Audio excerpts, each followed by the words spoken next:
আজকে কি রাত? আজকে কি রাত?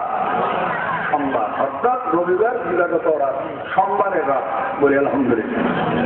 আমরা সোমবারের রাত পেয়েছি, এখনো দিন পাইনি। এখানে গাছ আছে কিনা?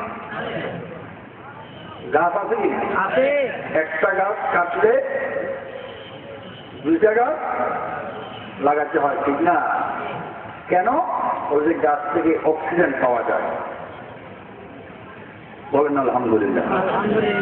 জওয়াহিরুল বিহার কিতাবের মধ্যে ইউসুফ নবহানী রাহমাতুল্লাহ বলে যে এই গাছকে আল্লাহ পাক সোমবার সৃষ্টি করেছেন। বলি সুবহানাল্লাহ।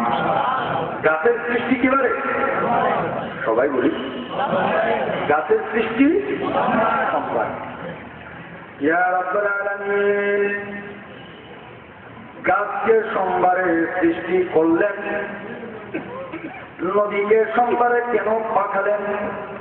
আল্লাহ জানাই দিতে চায় গাছ হলো জাহিরি অক্সিজেন আর আমার নদী হলো বাতিনি অক্সিজেন। বলে সুবহানাল্লাহ। চাঁদের দেশে যেতে হলে অক্সিজেন লাগে কিনা? পৃথিবীর মধ্যে এখনো কোনো মানুষ বর্তমানে যদি চায় প্রথম আসমানে যেতে পারবে? চাঁদের দেশে যদি অক্সিজেন নিয়ে যেতে হয়, আসমানে কি অক্সিজেন আছে? ঈসা আলাইহিস সালাম এখন কোথায়? চতুর্থ অথবা দ্বিতীয়। জিন্দা না মুর্দা? বলেন জিন্দা না মুর্দা? তো ঈসা আলাইহিস সালাম আসমানে আছেন বলি, স্বীকার করি, ঈমান রাখি। যদি ওই প্রশ্ন করা হয় ওখানে তো অক্সিজেন নাই, কিভাবে জিন্দা আছেন? বলে যে নদীর মুহাব্বত থাকার কারণে এই দুনিয়ার জমিনের অক্সিজেনের প্রয়োজন হয় না। নদীর প্রেমিক হলে সেই ব্যক্তির অক্সিজেনের দরকার হয় না। বলি সুবহানাল্লাহ। ইশকে মাহবুবে খুদা জিস দিল মে হাসিল নেহি लाखों में हो मगर ईमान में कामिल नहीं। आवाज बोली सुभान अल्लाह। मोहतरम हाज़रीन, আমার নবী সোমবারে রোজা রাখতেন। কিভাবে? সোমবারে রোজা রাখতেন। ওই হাদিসটা কিন্তু তালাওয়াত হয়ে গেছে।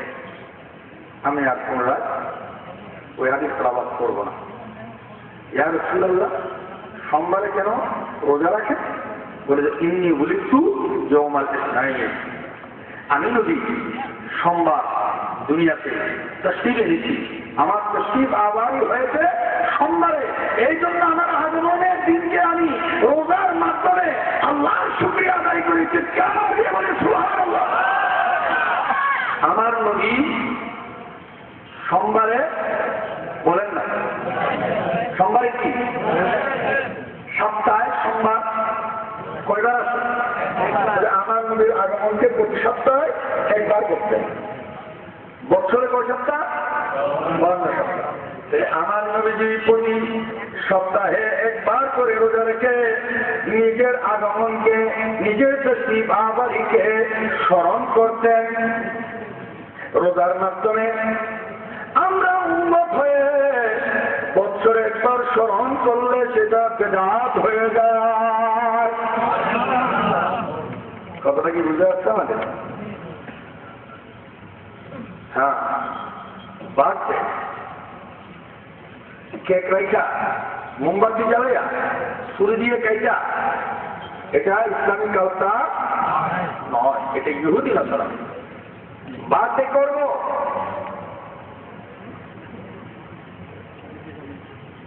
নিজের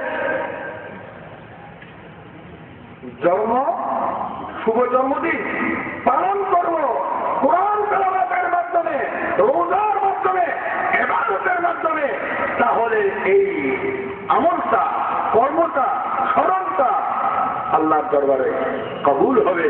কবরের জগতে, অন্ধকারের জগতে, আলমে বরজাখে আমাদেরকে যখন কবরে রাখা হবে, অন্ধকার থাকবে না। এই কোরআন তেলাওয়াত, এই রোজা আমাদের জন্য নাজাতের সবব হবে। অন্ধকার কবর আলোকিত হয়ে যাবে।